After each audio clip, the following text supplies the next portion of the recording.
The neighborhood thought the mystery started with a party, then a phone call to the HOA, and a woman who stepped out of the shadows like she already knew everybody's business. But what they didn't know was this: the real story had already pulled up and parked itself right on the corner under a flickering street light in front of the mysterious new neighbor's house. And just across from Hattie Mae's house sat a car that hadn't moved in hours. Inside, a young man named Jamal shifted in his seat, trying to get comfortable in a space that wasn't meant for sleeping and a situation that wasn't meant to last this long. His phone barely had a signal. His patience was running low, and the questions, oh, they were starting to get loud. See, Jamal wasn't supposed to be there, not like that. Not in his car. He was supposed to be on his way to a house. A big house, a quiet house, a house owned by a woman he had never met, but had already agreed to trust. Her name, Miss Shirley Mae. Now, what Jamal didn't know, what his Aunt Hattie Mae didn't know, and what the rest of the neighborhood definitely didn't know, was that this situation wasn't random. It started just a couple nights earlier, in a half-packed apartment one state over, in a place called Millbrook Heights, where Jamal had been staying with his friend Tyrone. Temporary had turned into tension. And tension was starting to feel like eviction. That's when Tyrone made the offer. Said his aunt had a house, said she lived alone, said she needed help.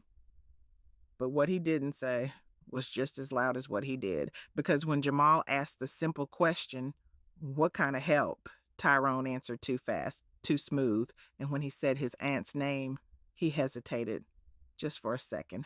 But a second is all it takes for the truth to slip.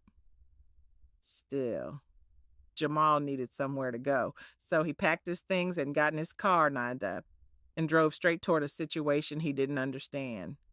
Back on that quiet street under the flickering light, Jamal stared at his phone. Then it rang. Unknown number. He answered, and that's when he heard her. Soft voice, careful tone. Too careful. "Jamal, baby, this Miss Shirley Mae." Everything should have felt normal, but it didn't. Because before he could even say, he was already at her house, waiting outside in his car. She stopped him fast, sharp. "Don't come just yet." Now that right there, that was the first red flag. She said she had to leave town, said it was sudden, said it was Ohio.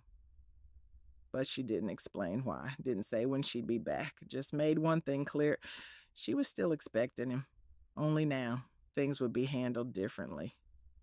She told him she was sending a key, not to her house, not to a door, but to a P.O. box.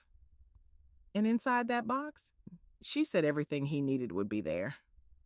Now listen, when somebody you don't know tells you everything you need is sitting in a box and won't tell you what kind of work you're about to do, that ain't help. That's setup.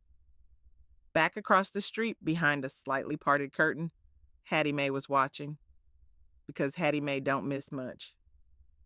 And what she was looking at was her nephew, sleeping in a car on a street where trouble had already started talking. She adjusted her glasses, leaned just a little closer, and said to herself, "That boy done brought something to my doorstep, and I don't think it's got nothing to do with sleep."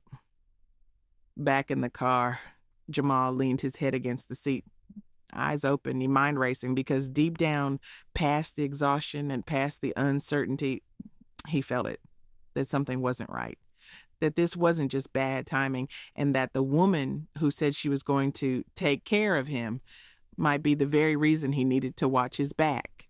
And just like that, the neighborhood had two mysteries: the one they could see, and the one sitting quietly in a car, waiting to unfold.